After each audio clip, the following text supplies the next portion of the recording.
319 new cases of COVID-19 have been reported here in New South Wales, Sydney, within the last 24 hours. I know that this is a very shocking revelation, seeing how we are now entering into our 7th week of lockdown, and things have not gotten any better. In fact, they've only gotten worse. And not last week, 2 weeks ago, there was a massive public demonstration in the city of Sydney where, people took to the streets and started attacking police officers, and one person even punched a police horse. And following this incident, there was going to be another protest, but thank goodness the police were able to deter people from taking part in it, since, so many arrests have been made, and the police have basically barricaded so many entrances to the city due to it.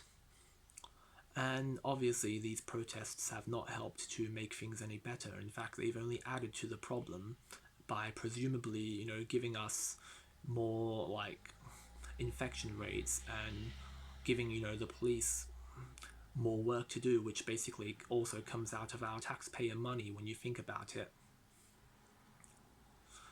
And so, even now, every time when I leave the house, whether it be to drive to work or to pick up the groceries, every time I drive past a park or a neighborhood zone, I see people gathering in groups, I see people having picnics, and I see people not social distancing. And obviously normally this would be a pleasant sight to see in normal circumstances, but in this day and age, certain precautions have to be taken. We don't have the luxury of going about our usual business when there is a global pandemic flying around. And I understand that exercise is important, and social interactions are also essential to our physical and mental health, but at the same time, there are other ways to go about these things without breaching COVID safety restrictions.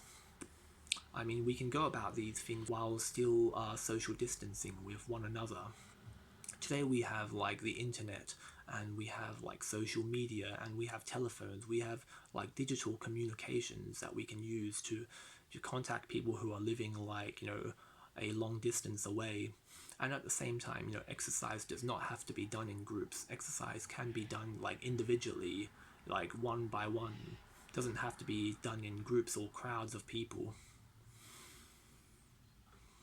And now, with that being said, I also would like to stress the fact that our politicians are not miracle workers. They don't have all the answers. Our politicians and medical experts are simply doing their best with the limited amount of information and resources that they have. And until the majority of Australians can be vaccinated, and until the majority of us start taking these COVID restrictions seriously, and until the infection rates can go down, we are not going back to normal anytime sooner, and things are not getting better anytime sooner, until we all do our bit and try to stay safe and try not to add to the problem.